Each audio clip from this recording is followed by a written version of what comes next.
New year ആഘോഷം ഹറാമാണോ?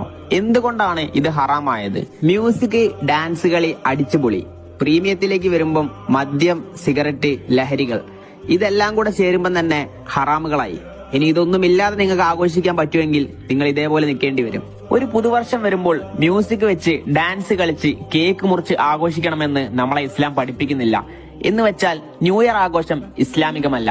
പിന്നെ അവരെല്ലാവരും ആഘോഷിക്കുന്നുണ്ടല്ലോ എന്ന് ചിന്തിച്ച് ആഘോഷിക്കുന്നവരുണ്ടെങ്കിൽ മനസ്സിലാക്കുക, നബി സല്ലല്ലാഹു അലൈഹി വസല്ലമ തങ്ങൾ പറഞ്ഞിട്ടുണ്ട്, മൻ തശബ്ബഹ ബി ഖൗമിൻ ഫഹുവ മിൻഹും. ഒരാളൊരു ജനതയെ പിൻപറ്റുന്ന പക്ഷം അവൻ അവരിൽപ്പെട്ടവൻ തന്നെയാണ്. മറ്റുള്ളവർ പലതും ചെയ്യുന്നുണ്ടാകും, അത് കണ്ട് നമ്മൾ പ്രവർത്തിക്കേണ്ടതില്ല. നമ്മളെ ഇസ്ലാം എന്ത് പഠിപ്പിച്ചോ അതാണ് നമ്മൾ പ്രവർത്തിക്കേണ്ടത്. ഈ ന്യൂ ഇയർ പോലെയുള്ള ആഘോഷങ്ങൾ പലപ്പോഴും നമ്മുടെ ഈമാൻ തകർത്തെറിയും. അതുകൊണ്ട് ഇങ്ങനെയുള്ള ആഘോഷങ്ങളിൽ നിന്ന് വിട്ടുനിൽക്കുക. ഞാൻ പറഞ്ഞതുകൊണ്ട് നിങ്ങൾ വിട്ടുനിൽക്കുമെന്ന് എനിക്ക് യാതൊരു ഉറപ്പുമില്ല. പക്ഷേ ഇങ്ങനെയുള്ള ആഘോഷങ്ങളിൽ പങ്കുചേരണമെന്ന് തോന്നുമ്പോൾ ഓർക്കുക, സിറാത്ത് പാലം